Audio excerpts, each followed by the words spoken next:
Bueno, en este video voy a intentar explicar cómo calcular la moda. Es un poco complejo y tal vez no explique de la mejor manera posible, pero haré mi mejor intento. Primero que nada, para calcular la moda debemos de tomar en cuenta esta fórmula aquí. Si gustan pueden tomarle captura, pueden escribirla, pueden tomarle foto, lo que sea. Pero si queremos calcular la moda, es esa fórmula de acá. Entonces, la moda podemos definirlo como ese objeto o esa cosa que está en tendencia o que se repite con mayor frecuencia. Entonces, nosotros necesitamos para calcular la moda ubicar una fila, ¿sí? Y en base a esa fila vamos a determinar qué datos vamos a utilizar y sustituirlos en la fórmula de aquí. Para saber qué fila vamos a trabajar debemos de ubicar cuál es el número mayor de la frecuencia absoluta. El total es una cosa. Yo te estoy diciendo de los intervalos de la frecuencia absoluta cuál es el número mayor. Entonces yo voy a ubico que el número mayor es el 13 en el caso de este ejercicio. Tal vez si acá me dijera 14, pues entonces marcaría esta fila de aquí con el color que ustedes gusten.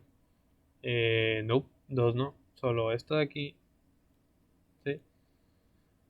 Ubico el número mayor y trabajo con estos números y los sustituyo con esta fórmula. Pero no es el caso, sino que simplemente es un 10 acá. Entonces borramos esto de aquí y nos enfocamos en esta fila. ¿Sí? Para hacer la moda, ubicamos de la frecuencia absoluta cuál es el número mayor, coloreamos la fila esta y con estos números vamos a trabajar. Ahora, vemos que en la fórmula el primer dato que nos dan es L mayúscula y una I minúscula, una I latina. Esto lo que quiere decir es el número menor del intervalo o el límite inferior del intervalo. ¿Cuál es el intervalo? Pues esto de acá, el 82 entre 91. Previamente ubicamos cuál era el número mayor de la absoluta para marcar toda la fila y saber qué datos íbamos a trabajar. Entonces sabemos que nos están pidiendo cuál es el número menor de qué, del intervalo. ¿Sí? En este caso 82, de 82 a 91. Entonces podemos ubicar con el color amarillo el límite inferior o el número inferior. Como pueden ver acá está en amarillo el 82 y acá tenemos el 82 marcado igualmente de amarillo. Entonces, ahora tenemos ubicado un dato. Vamos con los siguientes. Sumamos y vamos a abrir un paréntesis. Y la fórmula nos dice que vamos a colocar la frecuencia absoluta. ¿Cuál es la frecuencia absoluta? El 13 de aquí, que previamente ya marcamos. En este caso vamos a ponerlo de amarillo. Perdón, de azul. Ahora, nos dice que lo vamos a restar por la frecuencia absoluta menos 1. Esto no quiere decir que vamos a agarrar el 13 y le vamos a quitar y le vamos a restar 1. No, sino que está diciendo que vamos a tomar el número anterior del dato principal, que sería el 13. Aquí el número principal es el 13. Y lo que nos está diciendo esta cosa de aquí, el FI menos 1, es que vamos a tomar en cuenta el número anterior de esa absoluta. No que se reste el 1, ni en esta ocasión que se sume el 1, no.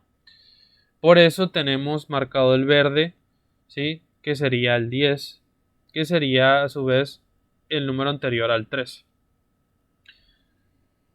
Ahora, ubicamos nuevamente, cerramos paréntesis. Esto de aquí que podemos ver arriba es prácticamente esto de acá que les estoy marcando. Así les quedaría, porque básicamente sustituimos los números y nos da 13 menos 10.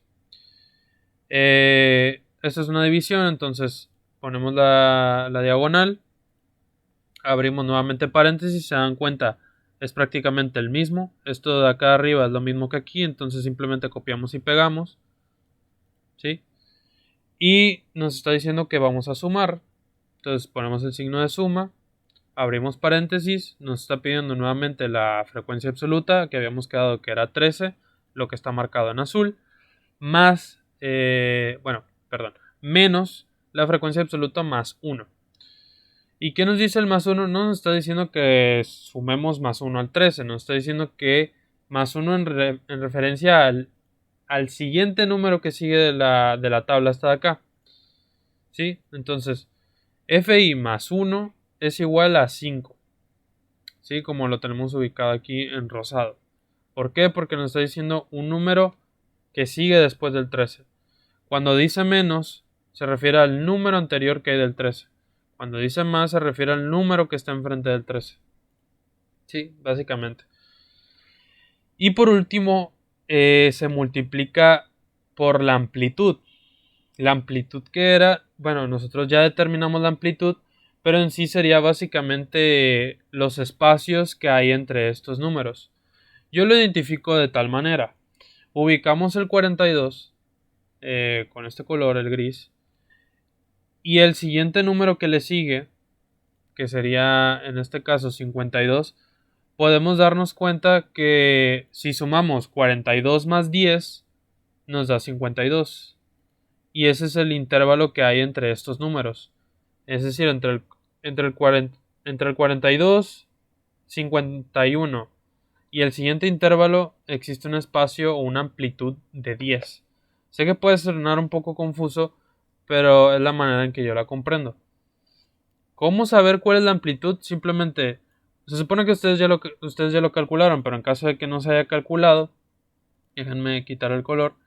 Ubicamos voy a poner en amarillo. Ubicamos los primeros números de acá, ¿sí? Y nos podemos dar cuenta que si sumamos el 42 más 10 nos da 52, que sería el siguiente número que vamos a tomar para el intervalo. 52 más 10, 62, 62 más 10, 72 y así sucesivamente. Así es como yo determino la amplitud. Existe otro procedimiento, pero no lo voy a explicar porque se supone que ya sabemos hacer eso. En fin. Ya tenemos bien ubicados los datos. Sabemos que quedaría más o menos algo así. 82 más 3 entre 10 13 menos 10 entre 13 menos 10 más 13 menos 5 por 10. Ya llevamos un poco más desarrollada la fórmula. Básicamente ya sustituimos los números. ¿Sí? Entonces ahora simplemente sería realizar las operaciones de los paréntesis y dejar estos números de fuera iguales. Entonces sería 13 menos 10 nos da 13. Vamos a ubicarla de 13, perdón. 3. Perdón por equivocarme tanto. 13 menos 10, pues nuevamente nos da 3. 13 menos 5 nos daría 8. Y ya simplemente pues poco a poco vamos haciendo más pequeña la fórmula, ¿sí? Entonces quedaría ya simplemente podemos 8, 9, 10, 11. Tenemos este 11 aquí. Y podemos multiplicar, que en esta ocasión así nos recomendó el maestro, multiplicar la amplitud por el número de arriba, que sería el 3. Por eso nos salió un 30. ¿Sí? Nos salió un 30 y nos quedó un 11. ¿De dónde salió el 11? Del 3 más 8 sale el 11. ¿De dónde salió el 30? Pues de la multiplicación que hicimos entre la amplitud y el número de arriba, que en esta ocasión era el 3. ¿Sí? Voy a insertar se llama una flechita. Si es que la encuentro, porque ya no la encuentro. Bueno, sí, básicamente eso. Multiplicar la amplitud por el número de arriba. ¿Sí? Y por eso nos dio 30 y 3 más 8, 11. Ahora simplemente sería dividir 30 entre 11 y nos daría este resultado acá. Y ya nomás el número que nos queda sería el 82, lo sumamos y nos daría 84.727. Esa sería la moda de esta tabla de frecuencias. Espero no haberlos confundido más, pero pues es la mejor explicación que puedo dar. Simplemente es ubicar bien los números, lo que se nos está pidiendo, sustituir la fórmula como tal y realizar el procedimiento como les expliqué. Básicamente sería pues acomodamos los números, realizamos las operaciones de los paréntesis y ya que realizamos las operaciones de los paréntesis ubicamos la amplitud y la multiplicamos por el número de arriba, que sería 30. Nos quedaría esto de aquí, ya simplemente realizamos la división y por último sumamos. Este fue el procedimiento que tomé yo para calcular la moda. Probablemente exista otro, tal vez sí, pero pues ahí está. Espero que les haya servido el video y nos vemos.